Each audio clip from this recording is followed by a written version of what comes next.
এই ছেলেটার নাম মনোজ। সে কখনোই চিটিং ছাড়া পরীক্ষায় পাশ করতে পারেনি। আগামীকাল থেকে তার ক্লাস 12-এর ফাইনাল এক্সাম শুরু হবে, সেজন্য সে নকল তৈরি করছে। এই হলো মনোজের বাবা, তার নাম রামবীর। তিনি গ্রামের একটা সরকারি দপ্তরে বিশাল একটা সময় যাবৎ খুব সততার সাথে কাজ করে আসছে। তবে তার এই সততাই একটা সময় তার জন্য কাল হয়ে দাঁড়ায়। ঘটনাটা ঘটেছিল গতকাল সন্ধ্যায়। তার কাছে অনেক আগে থেকেই কিছু ক্লিয়ারেন্স ফাইল জমা ছিল, যেখানে তাকে সাইন করতে হতো। আসলে সরকারের পক্ষ থেকে কৃষকদের জন্য অনেক পরিমাণে বীজ ফ্রিতে পাঠানো হয়েছিল। সেই সমস্তটাই গ্রামের মেয়েও আত্মসাৎ করে নেয়। আর সেখানে রামকে বলা হচ্ছিল সেই ফাইলটাতে সাইন করে দিতে, যেন সরকার জানতে পারে সকল কৃষকই ঠিকঠাক মতো বীজ পেয়েছে। কিন্তু রাম সেখানে সাইন করে না। এই করাপশনের বিরুদ্ধে সে যখন প্রতিবাদ করে, তখন তার উপরের সিনিয়র কর্মকর্তারা তাকে হুমকি দেয় সাসপেন্ড করে দেওয়ার। কিন্তু রাম ছিল খুবই প্রতিবাদী একটা মানুষ। কথায় কথায় সে এতটা রেগে যায় যে নিজের জুতা খুলে সেই কর্মকর্তাকে মারতে শুরু করে। আর এই ঘটনার কারণেই আজকে তার বাড়িতে সাসপেনশন লেটার পাঠানো হয়েছে। তবে রামের রক্ত যতটা গরম ছিল, তার মা তার থেকেও এক ধাপ এগিয়ে। সে ডিরেক্ট তার নাতিকে তার দাদার বন্দুক নিয়ে আসতে বলে। এখানে জানিয়ে রাখা উচিত, আসলে তার দাদা ছিল একজন মুক্তিযোদ্ধা, তার নাতিও ঠিক তেমনটাই করে। আর এটা দেখে রামের স্ত্রী আর ছেলে তাকে আটকাতে চেষ্টা করে, কিন্তু এর মাঝেই পুলিশও সেখানে চলে এসেছে। পুলিশও আবার গ্রামের মেয়রের পক্ষে, তাই তাদের কিছুই করার থাকে না। আজ থেকে মনোজের বাবা রামবীর একজন বরখাস্ত হওয়া সরকারি কর্মচারী। রাতের বেলা রাম জানায় সে হাইকোর্টে যাবে, এই অন্যায়ের বিরুদ্ধে সে মামলা করবে। তবে শুরু থেকেই তার স্ত্রী তার এই সততা নিয়ে অনেক বেশি বিরক্ত। সে যদি এখন মামলা করতে চলে যায়, তাহলে সংসার চলবে কি করে? কিন্তু রাম তার সিদ্ধান্তে অটল, তাকে কিছু একটা করতেই হবে। এটা শুনে রামবীরের মা বলে, সেই সংসার চালাতে মনোজের দাদার পেনশন কিন্তু দিতে পারবে না। এটা শুনে মনোজ তার মাকে বলে, এবার যদি সে ইন্টারমিডিয়েটটা পাশ করে ফেলে, তাহলে তার কোথাও না কোথাও একটা চাকরি হয়েই যাবে। চলে আসে পরের দিন। আজকে মনোজের প্রথম ইন্টারমিডিয়েট এক্সাম। এখানে প্রত্যেকে নিজেদের সাথে করে নকল নিয়ে এসেছে। এমনকি তাদের শিক্ষকদেরও কথা একই রকম, তোদেরকে প্রত্যেকবার সুযোগ দেওয়া হয়, তারপরও তোরা ফেল করিস। এই বলে এই পরীক্ষায় তাদের শিক্ষক সরাসরি বোর্ডে উত্তর লিখে দেয়। অর্থাৎ এখানেও করাপশন। কিন্তু হঠাৎ তাদের নতুন ডিসিপি সাহেব এক্সাম হলে চলে আসে। সরাসরি এই ধরনের করাপশন দেখে তিনি অবাক হয়ে যায়। সে তাদের সাথে যখনই কঠোর হবে, তখনই সেখানে কলেজের প্রিন্সিপাল চলে আসে। খুবই আপ্যায়ন করে তিনি তাকে ভেতরে নিয়ে যায় এবং ঠান্ডা মাথায় খুব সুন্দর সুন্দর কিছু কথা বলে অবশেষে তাকে ঘুষ খাওয়ানোর চেষ্টা করে। কিন্তু তিনি ছিলেন খুবই সৎ একজন অফিসার। সম্পূর্ণ ঘটনা তিনি ক্যামেরায় ক্যাপচার করে প্রিন্সিপালকে অ্যারেস্ট করে নিয়ে যায়। তারপর নকল না করতে পারার কারণে সেই কলেজের প্রত্যেক ছাত্রই ফেল করে।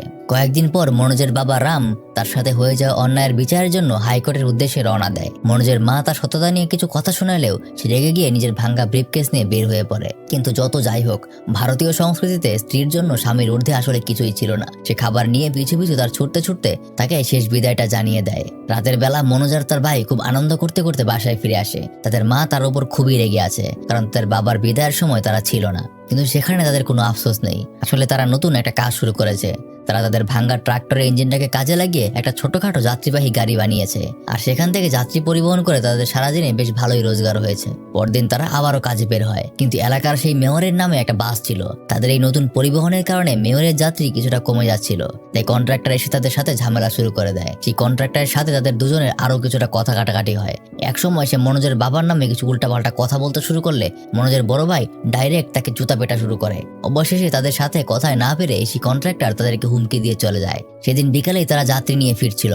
হঠাৎ তাদের সামনে পুলিশের গাড়ি তাদেরকে আটকে দেয়। আর পুলিশ তাদের দুই ভাইকে থানায় নিয়ে অন্যায়ভাবে মারতে শুরু করে। এখানেও যখন কনস্টেবল তাদের বাবার নামে বাজে কথা বলে, তখনও তারা দুজন তাদেরকে ছাড় দেয় না।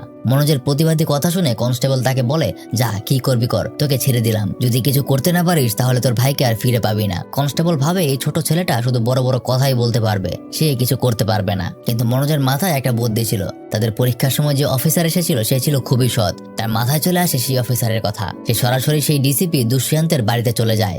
এত রাতে তিনি ঘুমিয়ে পড়েছিলেন, তাই দারোয়ান তাকে ভিতরে ঢুকতে দেয় না। বাইরে থেকেই মনোজ চিৎকার করে তাকে ডাকতে শুরু করে। এক সময় সে বাইরে বের হলে মনোজ তার কাছে সাহায্য চায়, কিন্তু সেই তাকে সকালে আসতে বলে। আর এখানেই মনোজের রাগ উঠে যায়। সে চিৎকার করে বলতে থাকে, তাহলে সেদিন কেন কিছুটা দেরি করে আসলেন না? তাহলে পরীক্ষায় আমি পাশ করে যেতাম। সেদিন আপনার ইমানদারি ছিল, আজ আপনি ইমানদারি কোথায় গেল? এই কথা শুনে দুষ্যন্ত সাহেব বাইরে চলে আসেন। তারপর তার কাছে সমস্ত ঘটনা শুনে তাকে নিয়ে পুলিশ স্টেশনে যায়। থানার ভিতরে গিয়ে সে প্রথমে জিজ্ঞাসা করে, এই ছেলেদের কেন আটকে রেখেছো? এদিকে থানার কনস্টেবল আগে থেকেই খবর পেয়ে সে মিথ্যা একটা গল্প সাজিয়ে রেখেছে। আজ নাকি বাজারে ঝামেলা করে ওর বড় ভাই এই ব্যক্তির পা ভেঙে দিয়েছে। কিন্তু দুষ্যন্ত সাহেব বুঝতে পারে এটা সম্পূর্ণ বানোয়াট গল্প। তাই সে একটা লাঠি নিয়ে খোরা সাজা ব্যক্তির পায়ের উপর আঘাত করে। আর ভয়ে স্বাভাবিকভাবেই সে দৌড়ে চলে যায়। এখানে প্রমাণ হয়েই যায় যে এটা সম্পূর্ণ বানোয়াট ঘটনা। তারপর মনোজ আর তার ভাইকে সে বাড়ি চলে যেতে বলে। তারা দুজন দুষ্যন্ত সাহেবকে ধন্যবাদ জানিয়ে বাড়ি চলে যেতে শুরু করে। রাস্তায় হাঁটতে হাঁটতে মনোজ দুষ্যন্ত সাহেবের বেশ প্রশংসা করে। কিছুক্ষণের মধ্যেই তিনি গাড়ি নিয়ে তাদের পাশে এসে থামে। সে তাদেরকে গাড়িতে উঠতে বলে, নিজেই সে তাদেরকে গ্রামে ছেড়ে দিয়ে আসবে। গাড়িতে উঠে মনোজ শুধু তার দিকেই তাকিয়ে থাকে। সে তাকে নিজের ইন্সপিরেশন হিসেবে মেনে নিয়েছে। দুষ্যন্ত সাহেবও তার বেশ কিছু প্রশংসা করে। সে জানায় তার মধ্যে বেশ ভালোই সাহস আছে। দুষ্যন্ত সাহেব গাড়ি চালাচ্ছেন আর হাসছেন। তাদেরকে বাড়ি পৌঁছে যখন তিনি চলে যাবেন তখন মনোজ তাকে জিজ্ঞাসা করে, স্যার আমি আপনার মতো হতে চাই, আমাকে বলে দিন কি করলে আমি আপনার মতো হতে পারবো। সে সোজা শুধু একটাই উত্তর দেয়, সেটা হলো চিটিং করা ছেড়ে দিতে হবে। এতটুকু বলেই সে হাসতে হাসতে চলে যায়। কিন্তু এই কথাটাই মনোজের মনের ভিতর একদম ভালোভাবে গেঁথে যায়। ফলে পরবর্তী বছর মনোজ নিজের মন থেকে লেখাপড়া করে। আর এদিকে যেমনটা হওয়ার ছিল ঠিক তেমনটাই হয়। অন্যায়ের বিরুদ্ধে কথা বলার কারণে দুষ্যন্ত সাহেবের ট্রান্সফার হয়ে যায় অন্য আরেক জায়গায়। গ্রামে আবারও করাপশন শুরু হয়। আর এবার সবাই আবার আগের মতো নকল করতে শুরু করে। কিন্তু শুধুমাত্র মনোজ নকল না করে নিজের যোগ্যতায় পুরো পরীক্ষাটা দেয়, যার কারণে পুরো কলেজের সবাই ফার্স্ট ডিভিশন পেলেও সে একাই শুধু থার্ড ডিভিশন পায়। মনোজের এখন একটাই লক্ষ্য, যে করেই হোক তাকে ডিএসপি অফিসার হতে হবে। আর এদিকে সংসার ধরে রাখার জন্য মনোজের মাকে গরু বাছুরগুলি বিক্রি করে দিতে হয়। আর এদিকে তার বাবা এখনো ন্যায় বিচারের জন্য কোর্টে কোর্টে ঘুরে বেড়াচ্ছে। এভাবে আর অনেকটা সময় পার হবার পর মনোজ যেদিন বিএ পাশ করে বের হয়, তার দাদি তাকে ঘরে ডেকে আনে। তিনি তার জমানো পেনশনের সকল টাকা মনোজকে দিয়ে বলে, যা তোর লক্ষ্য পূরণ করতে যায়, একদিন পুলিশের পোশাক পরে তবেই বাড়ি ফিরবি। মনোজ আনন্দে তার দাদিকে জড়িয়ে ধরে। আজকে এসে শহরের দিকে রওনা হয়েছে তার লক্ষ্য পূরণ করার উদ্দেশ্যে। সবাইকে বিদায় জানিয়ে সে বাসে উঠে পড়ে। মনোজ খুবই সহজ সরল একটা ছেলে, তাই যার সাথেই দেখা হয় তাকেই সে তার স্বপ্নের কথা বলে। এভাবে একটা যাত্রা শেষ করে সে পৌঁছে যায় গোয়ালিয়র নামের একটা জায়গায়। তবে যাত্রায় কখন যে সে ঘুমিয়ে পড়েছিল তা সে নিজেও জানে না। কিন্তু ঘুম থেকে উঠে সে নিজের ব্যাগটাকে আর কোথাও খুঁজে পায় না, যেটার মধ্যে তার জামা কাপড় এমনকি দাদির সমস্ত পেনশনের টাকাও ছিল। কন্ট্রাক্টরকে জিজ্ঞাসা করলে সে জানতে পারে তার পাশে যে মেয়েটা বসেছিল তার ঠিক আগের স্টপে সে ব্যাগটা নিয়ে নেমে পড়েছে। কন্ট্রাক্টর তো জানে না যে এটা কার ব্যাগ। এটা শুনে মনোজ যেন দিশেহারা হয়ে পড়ে, কোথায় সে তার টাকা খুঁজে পাবে। উপায় না পেয়ে সে একটা স্থানে চুপ করে বসে থাকে। দিন থেকে রাত হয়ে যায়, আবার সকাল হয়। মনোজের যে কোচিং এ ভর্তি হওয়ার কথা ছিল, কোচিং খুললে সে জানতে পারে সরকার নাকি আগামী 2-3 বছরের জন্য সকল কর্মকর্তা নিয়োগ বন্ধ রেখেছে। দেশের অর্থনৈতিক অবস্থা এখন খুবই খারাপ, অর্থাৎ মনোজের শেষ আশাটাও যেন ভেঙে গেল। এভাবেই মনোজ 2 দিন না খেয়ে রাস্তায় রাস্তায় কাটিয়ে দেয়।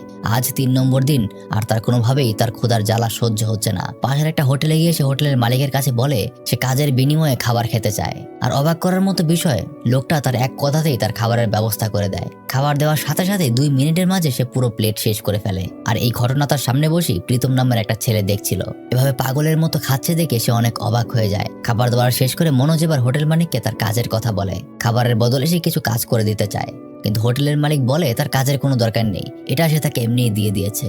আর এই বিষয়টা মনোজের খারাপ লাগে। সে কখনো কারো দয়ায় চলতে চায় না, তার নিজের একটা আত্মমর্যাদা আছে। সে জোরাজোরি করতে থাকে যেন মনোজকে দিয়ে এই খাবারের সমপরিমাণ কাজ সে করিয়ে নেয়। আর তখনই পেছন থেকে প্রীতম তাকে বলে, আরে চিন্তা করো না, তোমার টাকা আমি দিয়ে দেবো। এবার মনোজ প্রশ্ন করে তার টাকায় সে কেন খাবে। প্রীতম তাকে সুন্দর মতো বলে, দেখ ভাই, আমিও তোর মতো এখানে কোচিং করতে এসেছিলাম, কিন্তু আমিও তোর মতোই হতাশ হয়েছি। আমাদের আসলে একই অবস্থা, তাই বন্ধু ভেবে আমি তোকে খাওয়ালাম। কথায় কথায় মনোজ জিজ্ঞাসা করে, পরীক্ষা তো হবে না, তাহলে এখন প্রীতম কি করবে? প্রীতম জানায় সে ইউপিএসসি পরীক্ষা দেবে, সে আইপিএস অফিসার হবে। প্রীতমের মুখে ইউপিএসসি পরীক্ষার বিষয়ে শুনে মনোজ তার লক্ষ্য পরিবর্তন করে ফেলে। মনোজ জিজ্ঞাসা করে, আইপিএস অফিসার আবার কি জিনিস? প্রীতম তাকে বোঝায় আইপিএস অফিসার ডিএসপিরও বাবা। এটা শুনে এবার মনোজ তার লক্ষ্য পরিবর্তন করে ফেলে। এখন তার লক্ষ্য ডিএসপি নয়, সোজা আইপিএস অফিসার হওয়া। সে প্রীতমকে অনেক রিকোয়েস্ট করতে শুরু করে তাকে দিল্লিতে নিয়ে যাওয়ার জন্য। সে সেখানে তার সাথে থেকে কাজ করে তার ঋণ পরিশোধ করে দেবে। কিন্তু মনোজকে দেখে প্রীতমের বিশ্বাসই হচ্ছিল না যে ছেলেটা ইউপিএসসি পরীক্ষার সম্পর্কেই জানে না, সে কিভাবে ইউপিএসসি পরীক্ষার জন্য রাজি হয়ে যাচ্ছে। এখন যারা জানেন না তাদের জন্য বলি, ইউপিএসসি পরীক্ষা হলো বাংলাদেশের বিসিএস পরীক্ষার সমমর্যাদার। আশা করি কিছুটা রিলেট করতে পারছেন। যাই হোক, এদিকে মনোজের জোরাজোরির কারণে প্রীতম শেষ পর্যন্ত তাকে নিয়ে যেতে রাজি হয়। দিল্লিতে পৌঁছে রং বেরঙের মানুষ আর বিভিন্ন নতুন নতুন বিষয় মনোজের চোখ ধাঁধিয়ে দিচ্ছিল। এমন পরিবেশ সে আগে কখনো দেখেনি। নিজেদের জন্য একটা ব্যাচেলর রুম সে ঠিক করে। প্রীতম মনোজকে নিয়ে চলে যায় তাদের এক বড় ভাইয়ের কাছে। এই হলো সেই বড় ভাই, যার নাম গৌরী। সবাই তাকে গৌরী ভাইয়া নামেই ডাকে।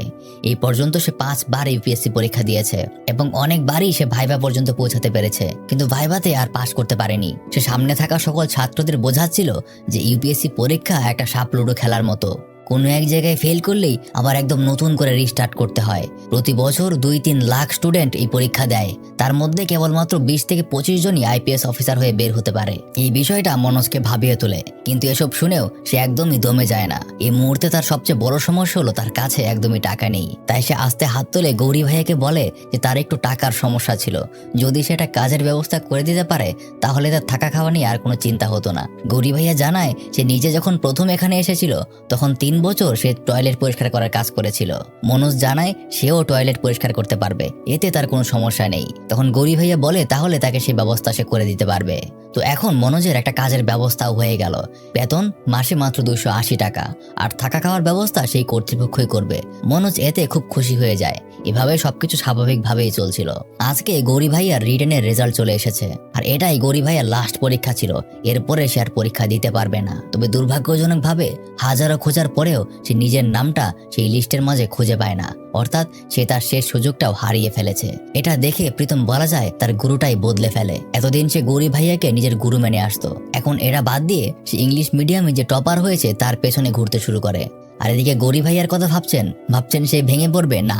সে তার ব্যর্থতায় জীবনের সবচেয়ে বড় ধাক্কাটা পেলেও সে থেমে থাকবে না। তার জন্য সুযোগ চলে গেলে কি হবে, বাকি ছেলেদের জন্য তো এখন অনেক সুযোগ আছে। তাদের মধ্যে কেউ একজন যদি সফল হতে পারে তাহলে সেটাই হবে তার সফলতা।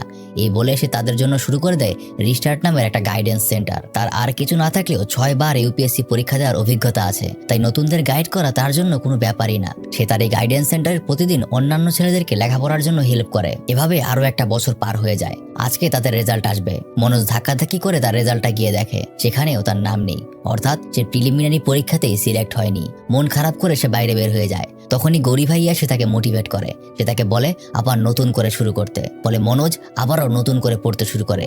দিনের একটা অংশ সে লাইব্রেরিতে কাজ করে, আর বাকিটা সময় সে লেখাপড়া করে। এভাবে একদিন চা বিতরণ করতে তাকে যেতে হয় ইংলিশ মিডিয়াম সেকশনে। সেখানে এই ছেলেটা ছিল তাদের টপার, সবাই তাকেই ফলো করে। বর্তমানে প্রীতম ওই ছেলেটাকে নিজের গুরু বানিয়ে নিয়েছে। এভাবে অনেকগুলো দিন পার হয়। মনোজের দিন এভাবেই কাটতে শুরু করে। একদিন প্রীতম গৌরী ভাইয়ার দোকানে আসে। হঠাৎ মনোজের সাথে তার দেখা হয়, অনেকদিন পর দেখা। কিন্তু মনোজের আজকে সময় ছিল না, তাকে লাইব্রেরি পরিষ্কার করতে যেতে হবে। তাই সে বিদায় নিয়ে সেখান থেকে চলে যায়। কথায় কথায় প্রীতম তার বন্ধুদের জানায় মনোজের সাথে তার স্টেশনে দেখা হয়েছিল। আইপিএস এর আইটুকু ওই ছেলেটা জানতো না, তবে ছেলেটা অনেক পরিশ্রমী। তার বিশ্বাস এই ছেলেটা একদিন ইংলিশ মিডিয়ামের স্টুডেন্টদেরকেও হার মানাবে। কিন্তু এগুলো শুনে পাশের আরেকটা বন্ধু টিটকারি মেরে কথা বলতে থাকে। ব্যাপারটা প্রীতমের খারাপ লাগে, পাশাপাশি গৌরী ভাইয়ারও অনেক খারাপ লাগে। আর এদিকে মনোজ দিনভর লাইব্রেরিতে পরিষ্কারের কাজ করে, আর রাতের বেলা সে নিজের পড়াশোনা করে। এভাবেই আরো একটা বছর পার হয়ে যায়। আর এবার তার দ্বিতীয় চেষ্টার রেজাল্ট, দ্বিতীয় চেষ্টায় এবার প্রিলিমিনারি সে পাশ করে ফেলে, যেটা শুনতে পেরে সব থেকে বেশি খুশি হয় গৌরী ভাইয়া। তাই সে তাকে একটা ভালো কোচিং দেখে ভর্তি হয়ে যাওয়ার কথা বলে, কারণ সামনেই রিটেন পরীক্ষা। প্রীতম নিজেও তার জন্য খুব খুশি হয়। মনোজ প্রীতমের মোবাইল নিয়ে তার বাড়িতে কল করে আর সবাইকে জানায় সে প্রিলিমিনারি পরীক্ষায় পাশ হয়ে গিয়েছে। তার কিছুদিন পরই একটা ভালো কোচিং দেখে মনোজ সেখানে ভর্তি হয়ে যায়। তবে তাদের ভাবসাব সম্পূর্ণই আলাদা। তারা শুধুমাত্র তাদের শো অফ নিয়ে ব্যস্ত। তারা দেখায় এখান থেকে কত বড় বড় সাকসেসফুল মানুষেরা কোচিং করেছিল। তবে মনোজের এসবের প্রতি কোনো আগ্রহ ছিল না। তার দরকার ছিল শুধু ডিসকাউন্ট, কারণ তার কাছে টাকার অভাব। ভর্তি ফি যেখানে 1200 টাকা, সেখানে তার কাছে মাত্র 680 টাকা ছিল। সে পুরোটাই সেখানে দিয়ে দেয়, আর বাকিটাও সে আস্তে আস্তে দিয়ে দেবে বলে জানায়। বলতে বলতেই সেখানে আরো একটা স্টুডেন্ট চলে আসে। সে তার বাবার সাথে এসেছে। তাদের সাথেও সেই মহিলা আবারও ভাব নিয়ে কথা বলতে শুরু করে। সে তাদেরকে বলতে থাকে যত আইপিএস অফিসার আছে সবাই তাদের এই কোচিং থেকেই পড়েছিল। কিন্তু হঠাৎ মনোজ খেয়াল করে সেখানে সেই ইংলিশ মিডিয়াম ছেলে দীপের ছবিটা ছিল। সে ভালো করেই জানে দীপ এখানে কোচিং করেনি, সে নিজে নিজে পড়াশোনা করেছে। তাই মনোজ এসে সেই মেয়ে আর তার বাবার সামনেই তাকে জিজ্ঞাসা করে আপনি মিথ্যা কথা কেন বলছেন, এনাকে তো আমি চিনি, উনি কোনো কোচিংই পড়েননি। আর এখানেই ঝামেলা শুরু হয়ে যায়। অবশেষে সেই মেয়ে আর তার বাবা বোঝা যায় যে কোচিংটা আসলে একটা ফ্রড, তারা মিথ্যা কথা বলে। মনোজ নিজেও তার ডিপোজিটের টাকা ফেরত নিয়ে নেয়। বের হতে হতে মেয়েটার সাথে সে কিছু কথা বলে। কথায় কথায় মেয়েটা জানতে পারে মনোজ কোনো ধরনের কোচিং না করে প্রিলিমিনারি পরীক্ষা পাশ করে ফেলেছে। এটা জেনে মেয়েটা অবাক হয়। মনোজ তাকে জানিয়ে দেয় সে পাশের লাইব্রেরিতেই থাকে। তারপর সে তার বাবার সাথে তাকে বিদায় জানিয়ে চলে যায়। কিন্তু মনোজের মনে কেমন যেন লাড্ডু ফুটে যায়। এই প্রথম কোনো মেয়েকে তার ভালো লেগেছে। এভাবে আরো বেশ কয়েকদিন চলে যায়। একদিন হঠাৎ মনোজ লাইব্রেরিতে একটা অ্যাস্ট্রোনমির বই পরিষ্কার করছিল। তখনই হঠাৎ দেখে সেই মেয়েটা সেখানে চলে এসেছে। মনোজের হাতে অ্যাস্ট্রোনমির বই দেখে মেয়েটা ধরে নেয় হয়তো মনোজ ইঞ্জিনিয়ারিং এর স্টুডেন্ট। আর মনোজ নিজেও তাকে এই ব্যাপারে কিছু স্পষ্ট করে বলতে পারে না। কথায় কথায় তারা সেখানে পরিচিত হয়। মেয়েটা জানায় তার নাম শ্রদ্ধা। তবে শ্রদ্ধা এটা জানতো না যে মনোজ লাইব্রেরিতে পড়তে আসে না, বরং সে এখানে পরিষ্কারের কাজ করতে আসে। শ্রদ্ধা ধরেই নিয়েছিল মনোজ একটা ইঞ্জিনিয়ারিং এর স্টুডেন্ট আর লাইব্রেরিতে সে এখানে পড়াশোনা করতে আসে, কিন্তু আসলে মনোজ ছিল আর্টসের স্টুডেন্ট আর লাইব্রেরিতে সে আসতো পরিষ্কার পরিচ্ছন্নতার কাজ করতে। একদিন কোচিং এর ক্লাসে মনোজ আর শ্রদ্ধা একসাথেই বসেছিল, তখন তাদের নতুন স্যার এসে নিজের পরিচয় করিয়ে দেয়। ক্লাসের সকল ছেলে মেয়েদের মধ্যে সে মনোজকে আলাদা করে বাহবা জানায়, কারণ সে তার ক্লাসের এক্সামে টেরোরিজমের উপর খুব সুন্দর করে একটা গুছিয়ে লেখা লিখেছিল। আর এখানেই ধীরে ধীরে শ্রদ্ধার সাথে মনোজের একটা বন্ধুত্বপূর্ণ সম্পর্ক গড়ে ওঠে। তারা এখন প্রায়ই একসাথে সময় কাটায়। মনোজের আগে থেকেই আব্দুল কালাম স্যারের একটা বই পড়ার খুব আগ্রহ ছিল, কিন্তু বইয়ের পেছনে লেখা দাম দেখে কখনো সেটা কেনা হয়নি। এই বিষয়টা আজকেই শ্রদ্ধা প্রথম লক্ষ্য করে, তাই দিওয়ালির দিন মনোজের জন্য সে ওই বইটা কিনে নিয়ে আসে। প্রথম মনোজ সেটা নিতে চায় না, কিন্তু শ্রদ্ধা তাকে বন্ধুত্বের অধিকার খাটিয়ে জোর করেই সেই বইটা দিয়ে দেয়। শ্রদ্ধার সাথে তার সময় খুব ভালো কাটতো। এভাবেই একদিন ক্লাস চলাকালীন সময়ে রকেট সায়েন্স নিয়ে যখন শিক্ষক তাদের পড়াচ্ছিল, তখন শ্রদ্ধা তার টিচারকে জানায় মনোজ ইঞ্জিনিয়ারিং এর স্টুডেন্ট, সে চাইলেই এই প্রশ্নের উত্তর দিতে পারবে। কিন্তু ক্লাসের প্রত্যেকটা স্টুডেন্ট, এমনকি স্যার নিজেও জানে যে মনোজ আসলে ইঞ্জিনিয়ারিং এর স্টুডেন্ট না, সে আর্টসের স্টুডেন্ট। এজন্য বাকি ছাত্ররা শ্রদ্ধাকে নিয়ে মজা নিতে শুরু করে। এটা ভেবে শ্রদ্ধা অনেক কষ্ট পায় যে মনোজ কেন তাকে এতদিন সত্যটা জানায়নি, কেন তাকে মিথ্যা বলেছে। আসলে মনোজ কখনো সত্য বা মিথ্যা কিছুই বলেনি, ব্যাপারটা শ্রদ্ধা নিজে থেকেই ধরে নিয়েছিল। কিছুদিন পর লাইব্রেরিয়ানের সাথে মনোজের টাকা পয়সার হিসাব নিয়ে একটু ঝামেলা হয়। লাইব্রেরিয়ান তাকে দোষ দিতে শুরু করে যে মনোজ টাকা চুরি করেছে। সে মনোজের উপর চুরির অভিযোগ লাগায়, কিন্তু মনোজ বলে আমি চুরি করিনি। কিন্তু লাইব্রেরিয়ান তার কথা না শুনে তার বাবার নামেই তাকে গালি দিতে শুরু করে, আর এতে মনোজ অনেক রেগে যায়। সে নিজের জুতা খুলে তাকে মারতে যায়, কিন্তু শেষ পর্যন্ত না মেরে রাগে সেই লাইব্রেরি ছেড়েই সে চলে যায়। তারপর মনোজ কখনো ওই লাইব্রেরিতে একবারের জন্যও যায়নি, এমনকি কোচিং এর ক্লাসেও নয়। কেউই কোথাও মনোজকে খুঁজে পাচ্ছিল না। তবে একটা মানুষ ছিল যে তার খোঁজ নিতে নিতে তাকে খুঁজে পেয়েছিল, সেটা হলো প্রীতম। শহর থেকে কিছুটা দূরেই জনশূন্য একটা গলির ভাঙাচোরা দইতলাতে মনোজ আটা ভাঙার কাজ করে। তার এই অবস্থা দেখে প্রীতম অনেক অবাক হয়ে যায়। তাকে সে একের পর এক কথা শোনাতে শুরু করে। সে বলতে থাকে, এভাবে কাজ করলে তুই তো তোর রিটেন ক্লিয়ারই করতে পারবি না। তখন মনোজ তার হ্যান্ডমেড পড়াশোনার সেটআপ দেখায়। দেখা যায় সামান্য একটা বাল্ব আর তারই আবর্জনাময় পরিবেশ। এখানেই মনোজ সারাদিন কাজ করে আর মাঝ রাত পর্যন্ত পড়াশোনা করে। এই দেখে তার উপর রাগ হয়ে প্রীতম মনোজকে অনেক কথা শোনাতে শুরু করে।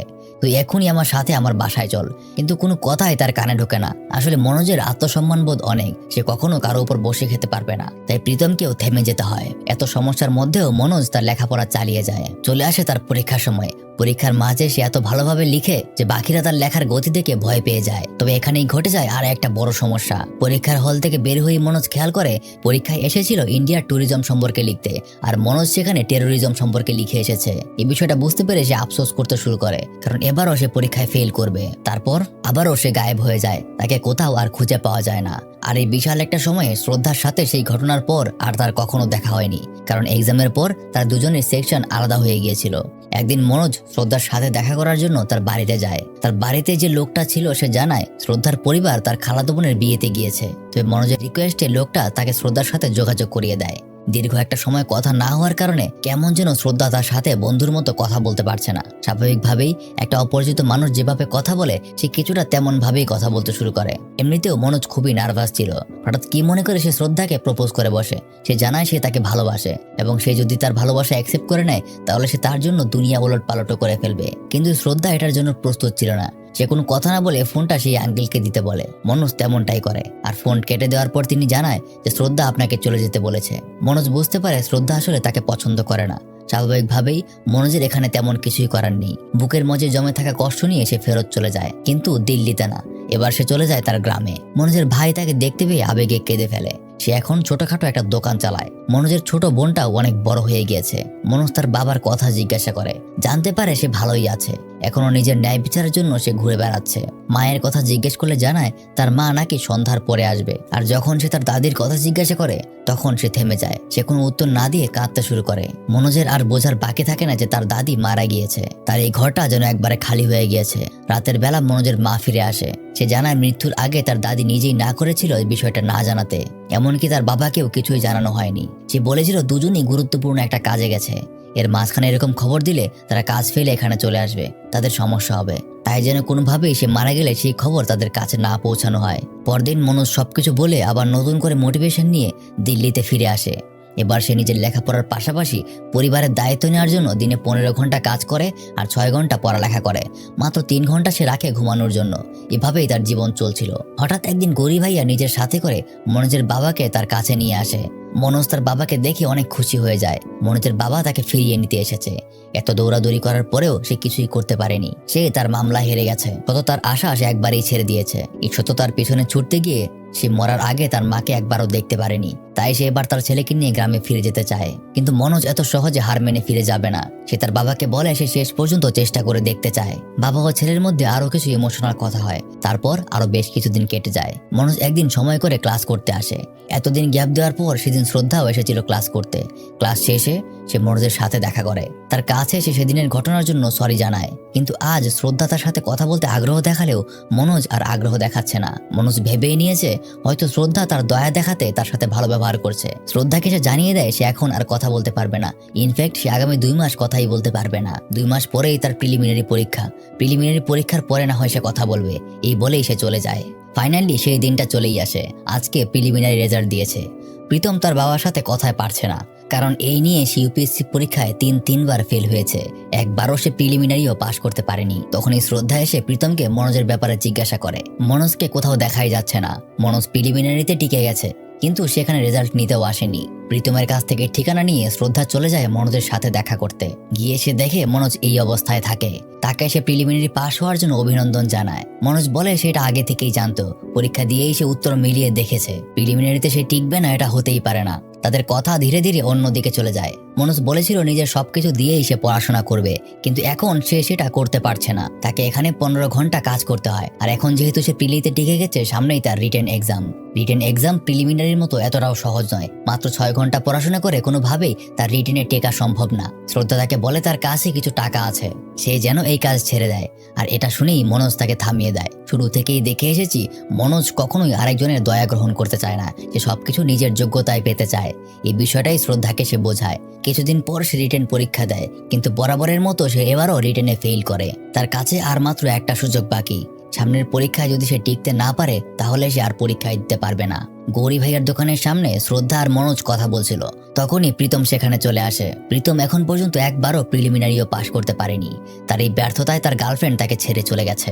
আর এখন মনোজের সাথে শ্রদ্ধা কিভাবে দেখে প্রীতম সরাসরি মনোজকে বলে যদি তার জীবনে শ্রদ্ধা না আসতো তাহলে হয়তো সে রিটেনে পার হয়ে যেত। সে বলতে থাকে মেয়েরা সবসময় সফল মানুষের সাথে থাকে, ব্যর্থ মানুষের সাথে কোনো মেয়ে থাকে না। কিছুদিন পর সে যখন আবার রিটেনে ফেল করবে তখন শ্রদ্ধাও তাকে ছেড়ে চলে যাবে। তাই শ্রদ্ধার পেছনে সময় না দিয়ে সে যেন পড়াশোনার পেছনে সময় দেয়। দুনিয়ার সকল মেয়েরাই একরকম, ব্যর্থ পুরুষের সাথে কোনো মেয়ে থাকে না, সবাই শুধু সফল পুরুষ খুঁজে।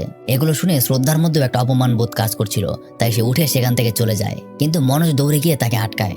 মনোজকে ধরে তখন শ্রদ্ধা বলে মনে আছে একদিন তুমি আমাকে বলেছিলে আমি তোমাকে ভালোবাসলে তুমি দুনিয়া উলট পালট করে দেবে। আজ বলছি আমি তোমাকে ভালোবাসি, যাও এবার দুনিয়া উলট পালট করে দাও। তার মুখে এমন কথা শুনে মনোজ সেখান থেকে দৌড়াতে শুরু করে। সে সোজা চলে যায় ইংলিশ মিডিয়ামে সেই টপার অর্থাৎ দীপের বাড়িতে। মনোজ তার পরিচয় দিলে সে তাকে চিনতে পারে। সে তার কাছে এসেছে উপায় জানতে, কিভাবে কি করলে সে রিটেনে সফল হতে পারবে। তখন সে মনোজকে জিজ্ঞাসা করে তুমি কি আসলেও পারবে। মনোজের কনফিডেন্স থেকে সে তাকে 8 মিনিট সময় দেয় নিজের সম্পর্কে 200 ওয়ার্ডের কিছু লেখার জন্য। মনোজ লেখা শুরু করে দেয়, কিন্তু 8 মিনিট শেষ হয়ে গেলেও সে নিজের সম্পর্কে তেমন কিছুই লিখতে পারে না। যার ফলে সে সরাসরি তাকে জানায় তোমার দ্বারা ইউপিএসসি পরীক্ষা হবে না, তুমি বরং বাড়িতে চলে যাও। একটা ভাঙা মন নিয়ে সে আবারও গৌরী ভাইয়ার কাছে ফিরে আসে। গৌরী ভাইয়া বিষয়টা জেনে বলে সারাদিন আটা ভাঙার কাজ করলে তোর দ্বারা কোনোদিনও রিটেন পরীক্ষা পাশ করা হবে না। এই বলে সে তার ছোট ভাইকে বলে তার পাশের রুমটা খালি করে দিতে। কালকের মধ্যে যেন মনোজ সমস্ত জিনিসপত্র নিয়ে এখানেই এসে উঠে পড়ে। মনোজ তাকে নিষেধ করতেই নেয়, কিন্তু গৌরী ভাই এবার খুব রাগ করে আছে, কারণ এটাই মনোজের লাস্ট চান্স। মনোজের মুখে সে আর একটা কথাও শুনতে চায় না। দরকার হলে তার বাড়িতে সে নিজে টাকা পাঠাবে, কিন্তু মনোজ প্রতিবারের মতোই কারো দয়া নিতে চায় না। তখন গৌরী ভাইয়া বলে এটা কোনো দয়া নয়, তোর প্রথম মাসের বেতনে যা হবে তার থেকে ডাবল টাকা আমাকে দিবি, মনে কর আমি তোকে ধার দিচ্ছি। তখন মনোজের আর কিছু বলার থাকে না। পরদিন থেকেই সে লেখাপড়া শুরু করে। শ্রদ্ধা তার জন্য একটা স্টপ ওয়াচ কিনে এনেছে। পড়ার টাইমে এটা চলবে আর বাকি টাইম বন্ধ থাকবে, যেন সে দেখতে পায় সে আসলে কত ঘন্টা পড়াশোনা করছে। এভাবেই তার লেখাপড়া এক নাকারে চলতে থাকে। দিনে প্রায় 15-16 ঘন্টা সে বই খাতা নিয়েই পড়ে থাকে। একদিন শ্রদ্ধা এসে জানায় তার নিজেরও রিটেন পরীক্ষা কিছুদিনের মধ্যেই শুরু হয়ে যাবে, তাই এখন তাকে যেতে হবে। শ্রদ্ধা যে বিষয় নিয়ে লেখাপড়া করছে তার ইচ্ছা সে একসময় কালেক্টর হবে। সে এখন ওই দিকেই আগাচ্ছে। এভাবে লেখাপড়ার উপর দিয়েই মনোজের আরো কয়েক মাস চলে যায়। সে জানতে পারে শ্রদ্ধা তার রিটেন ক্লিয়ার করে ফেলেছে, এখন শুধুমাত্র তার ইন্টারভিউয়ের পালা। মনোজ বিষয়টাতে অনেক খুশি হয়ে যায়। তার লেখাপড়া আবারও পুরো গতিতে শুরু হয়। এভাবে একদিন লোডশেডিং এর সমস্যায় তাদের এলাকায় টানা 2 দিন বিদ্যুৎ ছিল না, কিন্তু মনোজ থেমে থাকেনি। সে রাস্তার ল্যাম্পপোস্টের আলোতেও তার পড়া চালিয়ে গেছে। হঠাৎ শ্রদ্ধার খবর পেয়ে সে দোকানে ফিরে আসে। সে জানতে পারে শ্রদ্ধা ডেপুটি কালেক্টর হয়ে গেছে। মনোজও ফাইনালি প্রিলিমিনারি পরীক্ষা পাশ করে রিটেন পরীক্ষা পর্যন্ত পৌঁছে গিয়েছে। এই যাবৎকাল যতটা কষ্ট সে করেছে, হয়তো বা এতটা কষ্ট অন্য কেউ করেনি। তবে রেজাল্টের দিন এতটুকু ভালো মতোই বোঝা গিয়েছে মনোজের বন্ধু প্রীতম এবারও ফেল করেছে। আর এদিকে মনোজ নাচতে নাচতে তার কাছে আসে, কারণ মনোজ এবার রিটেন পাশ করেছে। এখন শুধুমাত্র তার ইন্টারভিউ অর্থাৎ ভাইবা বাকি। মনোজ তার কাছে এসে ফোনটা চায় শ্রদ্ধাকে কল করার জন্য, কিন্তু এতে সে একদমই রেগে যায়। প্রীতম তাকে বলে, আমি তোকে দিল্লিতে নিয়ে এসেছিলাম, আইপিএস এর আইটুকুও তুই জানতি না, কই একটাবার তো আমার কথা জিজ্ঞেস করলি না যে আমি কি রেজাল্ট করেছি। এই ধরনের কথা শুনে মনোজের কিছুটা খারাপ লাগে, তাই সে সেখান থেকে চলে যায়। সে দোকানে গিয়ে প্রথমে নিজের বাড়িতে কল করে। তার রিটেন ক্লিয়ার হওয়া শুনে প্রত্যেকেই অনেক খুশি হয়ে যায়। পাশাপাশি মনোজ জানতে পারে তার বাবার পক্ষের মামলা এখন বেশ ভালো চলছে। ফোন রেখে মনোজ আবার শ্রদ্ধাকে কল করে, কিন্তু ওদিক থেকে শ্রদ্ধার বদলে ফোন তুলে শ্রদ্ধার মা। তিনি জানায় শ্রদ্ধা বাড়িতে নেই, শ্রদ্ধা আসলে তার সাথে কথা বলতে দেবে। কিন্তু ওদিকে শ্রদ্ধা আসলে বাড়িতেই ছিল। বোঝাই যাচ্ছে যে কোনো একটা তো সমস্যা আছে। এদিকে মনোজ দোকানে বসেই শ্রদ্ধার ফোনের অপেক্ষা করতে থাকে। সারাদিন অপেক্ষা শেষে রাত হয়ে যায়। রাতের বেলা শ্রদ্ধা তাকে কল করে। মনোজ তাকে তার সফলতার কথা জানায়। মনোজ তাকে জানায় তার রিটেন ক্লিয়ার হয়ে গেছে, আর জিজ্ঞাসা করে সে দিল্লি কবে আসবে। কিন্তু শ্রদ্ধা জানায় সে আসতে পারবে না, কারণ তার বাবা তাকে আসতে দিচ্ছে না। কেউ একজন তার বাবাকে ফোন করে বলেছে শ্রদ্ধা আর মনোজ একসাথে রাত কাটায়, আর তার বাবাও এটা বিশ্বাস করে নিয়েছে। কিন্তু মনোজের মাথায় ঢুকছে না কেন কেউ তাদের মধ্যে এরকম প্যাচ লাগানোর চেষ্টা করবে। কথা শেষ হলে মনোজের প্রীতমের কথা মনে পড়ে। তার নাম্বারে কল দিলে সে জানতে পারে প্রীতমকে লোকাল পুলিশ থানায় ধরে নিয়ে গেছে। সে সাথে সাথে দৌড়ে থানায় ছুটে যায়। প্রীতমকে জেলের ভেতর দেখে সে সরাসরি কনস্টেবলের সাথে কথা বলতে শুরু করে। কনস্টেবল জানায় সে পাবলিক প্লেসে ফোন করে গালাগালি করছিল, কিন্তু মনোজ বলে এটা তাকে অ্যারেস্ট করার মতো কোনো অপরাধী না। এখানে যে আপনি তাকে অ্যারেস্ট করেছেন এটাই আপনার অপরাধ। এটাকে বলে নন কগনিজেবল অফেন্স। নন কগনিজেবল অফেন্সের জন্য ম্যাজিস্ট্রেটের পারমিশন ছাড়া তাকে অ্যারেস্ট করা যায় না। এসব কথা শুনে কনস্টেবলও একটু ভয় পেয়ে যায়। মনোজ তাকে হুমকি দিয়ে বলে, সবে মাত্র ইউপিএসসি রিটেন পাস করেছি, কিছুদিনের মধ্যেই আমার ভাইবা। যদি একবার আইপিএস হয়ে ফেরত আসি তাহলে প্রথমেই সবার আগে আমি তোকে সাসপেন্ড করব। এই কথাটা শুনে ভেতর থেকে একজন অফিসার বের হয়ে আসে আর তাড়াতাড়ি করে তার বন্ধুকে ছেড়ে দিতে বলে, আর ঘুষের টাকাটাও ফেরত দিতে বলে। মনোজের এমন সাহস দেখে প্রীতম অবাক হয়ে যায়, কিন্তু বের হতেই মনোজ সবার আগে প্রীতমের ফোনটা চায় এবং ফোনটা চেক করে সে জানতে পারে শ্রদ্ধার বাড়িতে প্রীতমই কল করেছিল। অর্থাৎ প্রীতমই তার বাবাকে জানিয়েছে যে শ্রদ্ধা আসলে মনোজের সাথে একসাথে রাত কাটায়। আর এদিকে শ্রদ্ধা তার বাবাকে অনেক বোঝানোর চেষ্টা করছে যে তার বাবা তাকে ভুল বুঝছে। একটা অপরিচিত ব্যক্তির কথা সে কিভাবে বিশ্বাস করতে পারে। অনেক কথা বলার পরে শ্রদ্ধা শেষ পর্যন্ত তার বাবাকে এটা বোঝাতে পারে। আর এদিকে মনোজকে গৌরী ভাইয়া ভালো জামা কাপড় আর টাই পরতে বলছে, কারণ আজকেই তার ভাইবা পরীক্ষা। বলতে বলতেই সেখানে শ্রদ্ধা চলে আসে। তাকে দেখে দুজনই অনেক খুশি হয়ে যায়। গৌরী ভাইয়া তার হাতে সমস্ত কাগজ বুঝিয়ে দিয়ে সেখান থেকে বের হয়ে যায়। তারপর শ্রদ্ধা তাকে রেডি করায়। তারপর ভালো একটা সেলুনে গিয়ে তাকে শেভ করিয়ে চুল ছোট করায়। ভাইবা বোর্ডের জন্য তাকে সম্পূর্ণ রেডি করে তাকে নিয়ে এসে যায় প্রীতমের বাসায়। প্রথমেই তাকে সে ধন্যবাদ জানায়। প্রীতম তাকে দেখেই খুব খুশি হয়ে যায়, এমনকি শ্রদ্ধার কাছেও সেই কাজের জন্য সে সরি বলে। তার বাবাকে এভাবে কথা বলাগুলো তার ঠিক হয়নি। সে তখন আসলে মদ খেয়ে মাতাল অবস্থায় ছিল, তাই সে ভালোভাবে চিন্তা করতে পারেনি। কিন্তু শ্রদ্ধা বলে, যা করেছো ভালোই করেছো, নইলে আজ হয়তো আমি এখানে থাকতে পারতাম না। এই বলে তারা দুজন আবার বেরিয়ে পড়ে। গাড়িতে শ্রদ্ধা মনোজকে একটা চিরকুট ধরিয়ে দেয় আর বলে তার সামনে এটা না পড়তে। শ্রদ্ধা তাকে অল দ্য বেস্ট বলে সামনে পর্যন্ত এগিয়ে দেয়। মনোজ ভাইবা বোর্ডের ওয়েটিং রুমে বসে অপেক্ষা করে। তাকে দেখেই বেশ নার্ভাস বোঝা যাচ্ছে। কিছুক্ষণ পর তার নাম ডাকা হয়। সে এতটাই নার্ভাস ছিল যে প্রথমে সে শুনতেই পায়নি, কিন্তু কয়েকবার ডাকার ফলে হঠাৎ সে হক চকিয়ে ওঠে। একটা বৃদ্ধ লোক এসে তাকে ভাইবা বোর্ডের মেম্বারদের কাছে নিয়ে যাচ্ছে। যে বৃদ্ধ লোকটা তাকে নিয়ে যায় সে কথায় কথায় তাকে জানায় ভাইবা বোর্ডের প্রধান যে আছে সে হিন্দি মিডিয়ামের স্টুডেন্টদেরকে একদমই পছন্দ করে না। যদি সে জানতে পারে সে ইন্টারমিডিয়েটে ফেল করেছিল তাহলে তাকে হয়তো শুরুতেই বের করে দেবে, তাই যেন সে তাদের সামনে মিথ্যা কথা বলে। এটা শুনে সে আরো একটু ভয় পেয়ে যায়। ফাইনালি ভাইবা বোর্ডের রুমে গিয়ে সে নিজের সিটে বসে। ভাইবা বোর্ডের কাছে মনোজের সম্পর্কে আগে থেকেই সবকিছু ছিল। বলতে বলতে এই প্রসঙ্গ চলে আসে যে মনোজ ক্লাস 10-এ ফার্স্ট ডিভিশন পেলেও ইন্টারমিডিয়েটে কেন সে থার্ড ডিভিশন পেয়েছে। তখন মনোজ মিথ্যা কথা না বলে সে জানায় সে প্রথমবার ইন্টারমিডিয়েটে ফেল করেছিল, কারণ সেই বছর কলেজে কেউ নকল করতে পারেনি। আর সেই বছর শুধুমাত্র সে না, তার কলেজের প্রত্যেকটা ছাত্রই ফেল করেছিল। তার মুখে এই ধরনের কথা শুনে ভাইবা বোর্ডের মেইন মেম্বার যে ছিলেন সে সহ প্রত্যেকেই অবাক হয়ে যায়। সে মনোজকে আর কোনো প্রশ্ন না করে সেখান থেকে চলে যেতে বলে। মনোজ বুঝতে পারছে না যে এবার তার কি হবে, কারণ তাকে কোনো প্রশ্নই জিজ্ঞেস করা হয়নি। সে যখন উঠতেই যাবে ঠিক তখনই পাশের বোর্ডের এক মেম্বার মনোজকে জানায় সে যেন বাইরে 2 মিনিট অপেক্ষা করে। তার কথা শুনে মনোজ বাইরে গিয়ে দাঁড়িয়ে থাকে।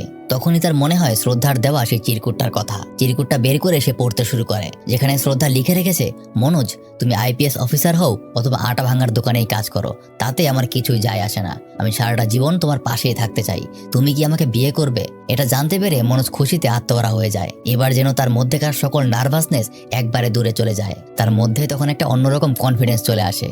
সে তার পোশাক আশাক সহ বাকি অন্যান্য বিষয়গুলোরও তেমন কোনো পরোয়া করে না। পুরোটা সময় জুড়ে তার মধ্যে যে একটা নার্ভাসনেস ছিল, এই চিরকুটটা পড়ার কারণে মুহূর্তের মধ্যেই সেটা দূর হয়ে গেছে।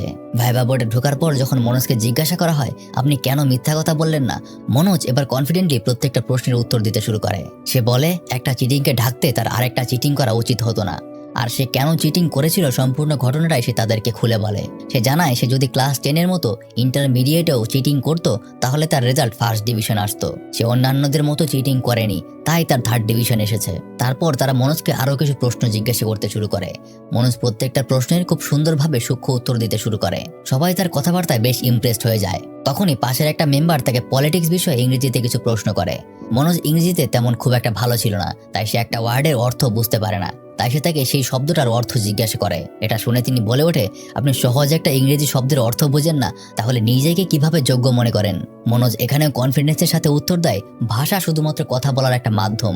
ভাষা কখনোই কারো যোগ্যতা কম বা বেশি করতে পারে না। তখন তাদের মেইন মেম্বার বিষয়টা প্রমাণ করতে বলে। সে তাকে বলে তাকে কনভিন্স করতে যে সে কিভাবে যোগ্য। তখন সে তার পাশের এক বোর্ড মেম্বারের কাছে এক গ্লাস পানি খাওয়ার অনুমতি চায়। সে যখন গ্লাসটা এগিয়ে দেয় তখন মনোজ বলে তাকে স্টিলের গ্লাসে পানি দিতে। সে কাঁচের গ্লাসে পানি খেতে পারবে না। এটা শুনে সে জিজ্ঞাসা করে, এখানে পানি পরিষ্কার থাকলেই হলো, গ্লাসটা কাচের নাকি স্টিলের সেটা তো দেখার বিষয় না। তখনই মনোজ বলে ওঠে, আমিও ঠিক এটার কথাই বলছিলাম। ভাষা শুধুমাত্র মনের ভাব প্রকাশ করার একটা মাধ্যম, সেখানে মনের ভাবটা প্রকাশ হওয়াই জরুরি। ভাষাটা ইংরেজি নাকি হিন্দি সেটা জরুরি না। এভাবে তাকে আরো অনেক প্রশ্ন করা হয়।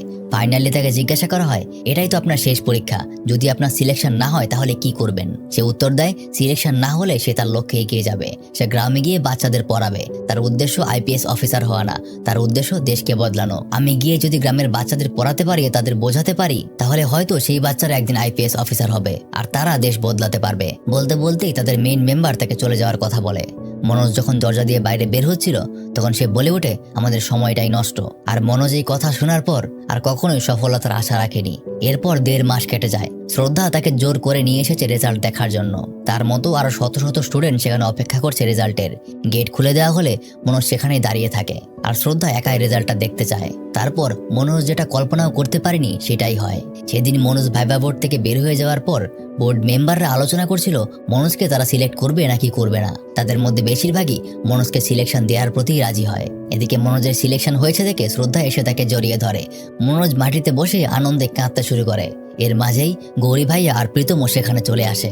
মনোজের মা ওইদিকে এতটা খুশি হয়ে যায় যে তার আনন্দটা কেউ আটকে রাখতে পারছে না। তার বাবা এই খবর পেয়ে দৌড়ে তার অফিসে ছুটে যায় তাদেরকে বলার জন্য যে তার ছেলে এখন একটা আইপিএস অফিসার। আর যে কোচিং থেকে সে বের হয়ে এসেছিল সেই কোচিং থেকে এখন আবারও তাকে টাকা খাইয়ে ভুয়া খবর নিতে এসেছে। কিন্তু মনোজ সারা জীবনে অনেক সৎ মানুষ ছিল। সে ক্যামেরার সামনেই একদম সত্য কথা বলে দেয়। একটু আগে ভেতরে ঢোকার সময় যে দারোয়ানটা তার সাথে খারাপ ব্যবহার করেছিল সেই দারোয়ানও এবার তাকে স্যালুট দিতে শুরু করে। এরপর নিজের ইউনিফর্ম পরে সে সবার প্রথম নিজের ইন্সপিরেশন অর্থাৎ সেই দুষ্যন্ত স্যারের কাছে দেখা করতে যায়। মনে আছে এই ব্যক্তি গল্পের শুরুতে একদম মনোজকে বলেছিল সফল হতে হলে শুধুমাত্র চিটিংটা ছাড়তে হবে। আজ সে তার থেকেও বড় অফিসার। কিন্তু মনোজকে প্রথমে সে চিনতে পারে না। সে বুঝতেও পারে না তার থেকেও একটা বড় অফিসার এসে তাকে কেন সম্মান দিচ্ছে। মনোজ তাকে বলে, স্যার মনে নেই আপনি আমাকে বলেছিলেন চিটিংটা ছেড়ে দিতে, আপনি সেদিন বলেছিলেন বলেই আজ আমি এই জায়গায় আসতে পেরেছি। এরপর ফাইনালি মনোজের বিয়ের দিন ঠিক হয়। আর মনোজের বন্ধু প্রীতম এখন একজন টিভি রিপোর্টার, আর যেটা সে সবসময় হতে চেয়েছিল। আর এভাবেই মনোজের গল্পটা শেষ হয়ে যায়।